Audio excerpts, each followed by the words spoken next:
Ready 5 second start. महोदय, स्वतंत्रता प्राप्ति के बाद के सभी दशकों में सरकार ने गरीबी से जूझने की चेष्टा की है। इस समस्या पर अब तक काबू न पा सकने का एक महत्वपूर्ण कारण यह है कि हम वृद्धि और प्रगति की उस दर को प्राप्त नहीं कर सके जो पर्याप्त ऊंची हो। इस वृद्धि और प्रगति के जो लाभ पहुँचे हैं उनसे समस्या हल नहीं हुई।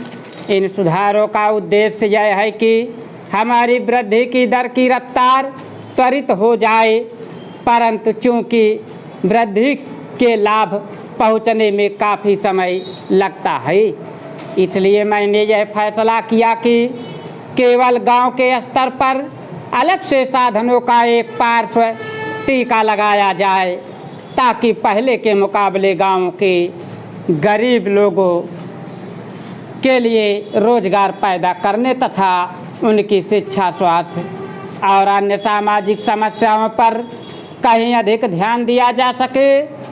इसे बाईपास मॉडल कहा जाने लगा है, जो गाँव में गरीबी के एक महत्वपूर्ण कारण पर ध्यान देता है, अर्थात वर्ष भर गाँव में पूर्ण रोजगार का अभाव, जिसके फलस्वरूप रोजगार ढूंढने के लिए गांव वाले गांव छोड़कर शहरों की ओर जाने को विवश होते हैं। विश्व भर में आमतौर पर सुधारों के साथ मुद्रास्फीति आती है। उसकी कठिनाइयों को पूरी तरह मिटाने की बात तो नहीं हो सकती, परंतु उन्हें कम करने के लिए मैंने नए सिरे से मजबूत बनाई गई सार्वजनिक वितरण प्रणाली को लागू किया है, जिसके अंतर्गत गरीब लोगों को अनाज विशेष रियायती दरों पर दिया जाएगा। मुसीबत में पड़े कारखानों के मजदूरों की सुरक्षा के लिए राष्ट्रीय नवीकरण कोष शुरू किया गया है। मुद्रास्फीति को न्यूनतम करने का कोई भी प्रयास छोड़ा नहीं गया।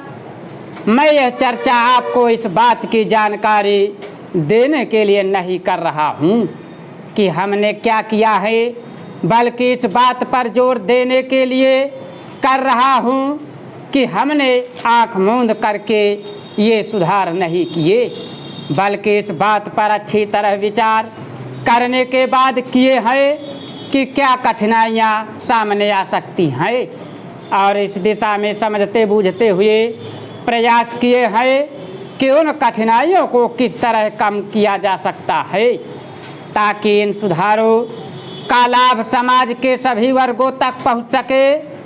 अंततः इन सुधारों की कसौटी यह होगी कि ये लाभ सभी तरफ पहुँचे हैं या नहीं।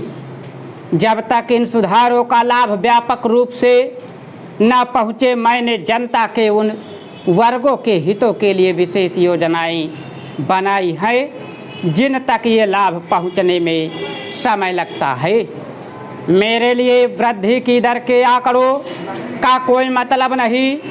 मैंने तो शुरू से मानव हितों पर ध्यान दिया है और इसी दिशा में हमने अपने प्रयास आगे बढ़ाए हैं। आज ज़रूरत इस बात की है कि हम बड़ी सावधानी पूर्वक यह देखें कि समय समय पर हमारे सामने क्या बाधाएं आ सकती हैं और उनको तत्काल और प्रभावकारी ढंग से दूर करें।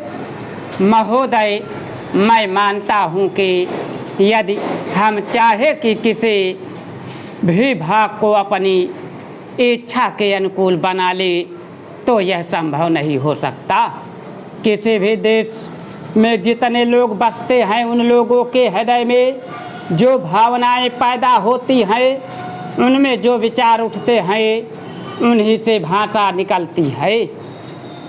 हिंदी कहिए या हिंदुस्तानी, दोनों ही हिंदुस्तान में पैदा हुई और आज भी चल रही हैं।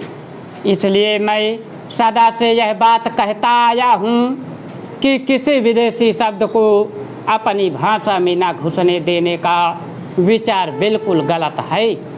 यदि कोई भी जीती जागती भाषा आगे बढ़ रही है उन्नत कर रही है तो उसमें बाहर के शब्द आए बिना रह नहीं सकते। स्टॉप।